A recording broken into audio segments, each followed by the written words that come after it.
may kalapatistang napakagaling na kinakilala.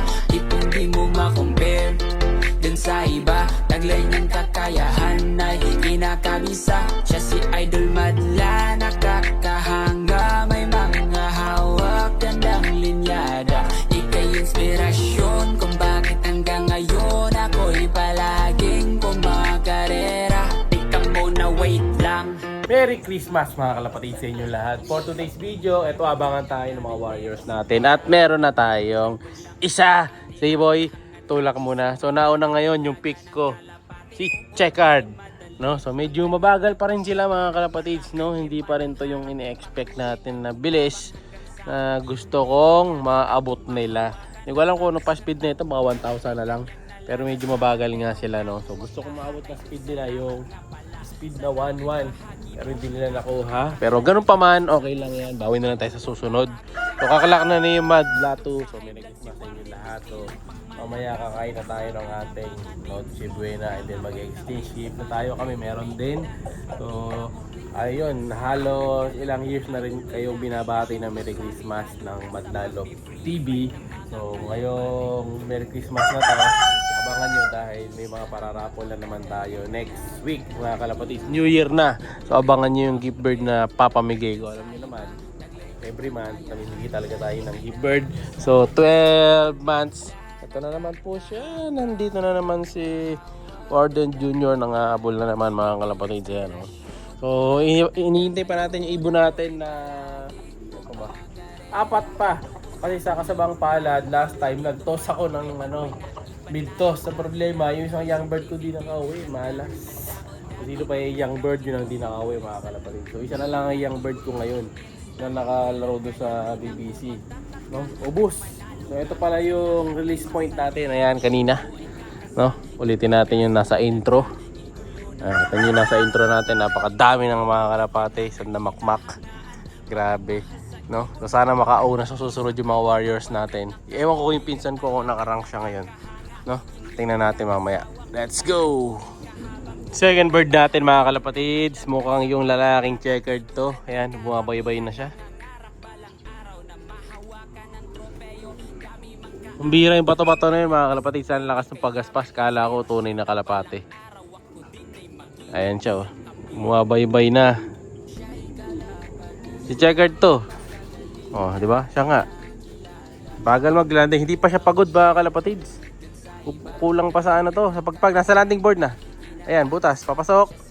Nauna pa pumasok kay Madla 2. Alright, loob na. Ayan. At may extra young bird yata dito mga kalapatids. Hindi ko alam kung young bird eh. Pero parang young bird. Hindi ko makita masyado yung ring. Check natin kung dagat. Pero parang dagat nga. Ayan, oh. Tingnan natin kung papasok. Ayun, may ring eh. Zoom natin.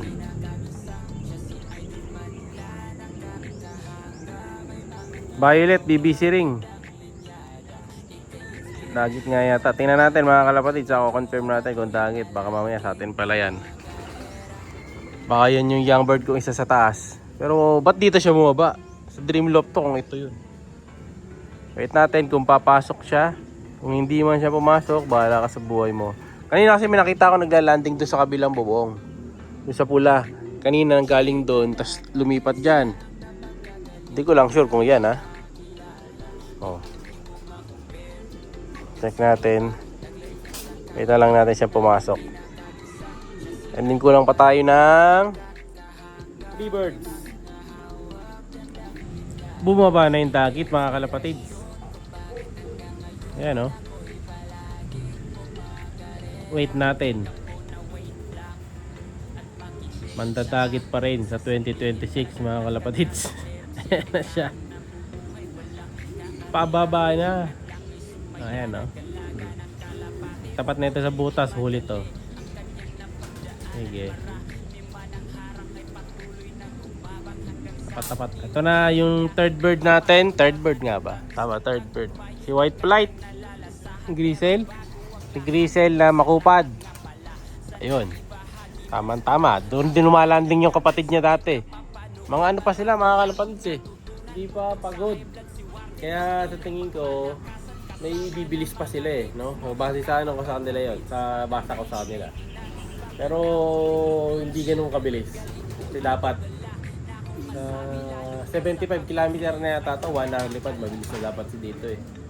So, bagal pa rin sila. Pero titingnan ko, basta papagpag natin, sasakay natin ng sasakay, lilipat pa natin ang club to mga kalapatid. Hanggang di bumibilis to. Hindi ko sila susukuan, parang si Diesel no. Mabagal nung una, pero bumilis din nung ilang mga test na. So, tatlo na ibon natin. Si white plate na lang nito, tapos yung isa sa taas. Check ko yung isa sa taas mamaya. Naka-off na naman kasi CCTV. Check mo nga boy, nakakanin CCTV sa taas. Nakasarado. Ayan, makikita ni Dagit yung papasok nating ibon. Susunod na siya dyan ngayon. Mauna pa yata papasok yung Dagit natin mga kalapatid. Kesa dun sa panlaban ko. Ayan, sa Grisel. Naglanding na. Yung Dagit natin, abangers na. Ayan o. Nailang pa yung kalapati ko mga kalapatid. Dun sa Dagit, natatakot siya dun sa Dagit. Ayan, papasok na si Grisel. Yun. Diretso pasok na sa loob yan. Ayan, pumasok na. Yung Dagit na lang ang hindi pa. Papainom na si Madlato mga kalapatids. Bahala na sa buhay niya si Dagit kung lalaya siya o hindi. Sige boy. Painom ka na. Oho na rin kasi mga warriors natin mga kalapatids galing ng karera. Ayan, si Dagit hindi na natin iintindihin pa kung papasok siya. Bahala ka na. Pag pumasok siya, huli. Pag hindi, bye-bye. Ayan na, papainumin na ni Madla to.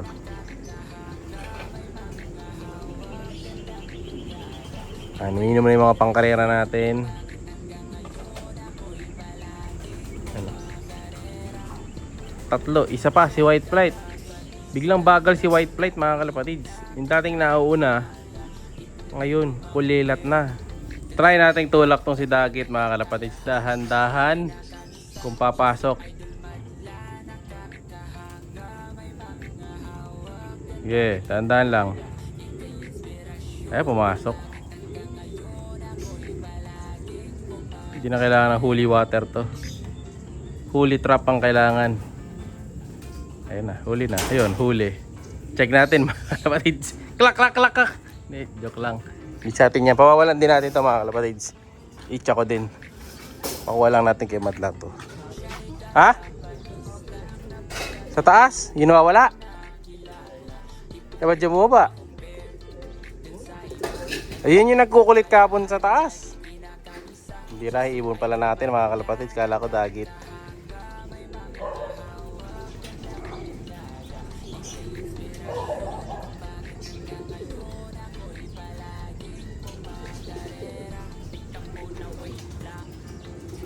Ngayon, hindi niya mahuli. Ayun. Kaya pala na kay Young Bird eh. So, check natin na sa taas kung nandun na. Akit ako mamaya. Ano siya? O, ito pala isa ibon natin mga kalapatids na nawawala daw. Sa Dreamloft. Kaya pala pink yung clip ring. Sa atin nga. EBC 25 last digit. Ito yung hindi nasakay. Oo nga. Yan yun. Yan yung nakikita ko kapos sa bubong. So ito nakita na natin. Siya pala. Yung hindi natin sinakay. Diretso na natin sa taas.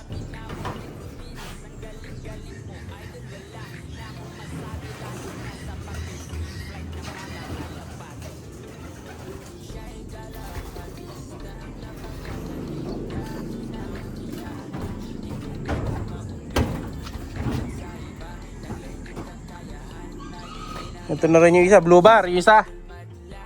Ayun yung isa mga kalapatids, blue bar. So walang CCTV kanina, di natin nakita. Ayan.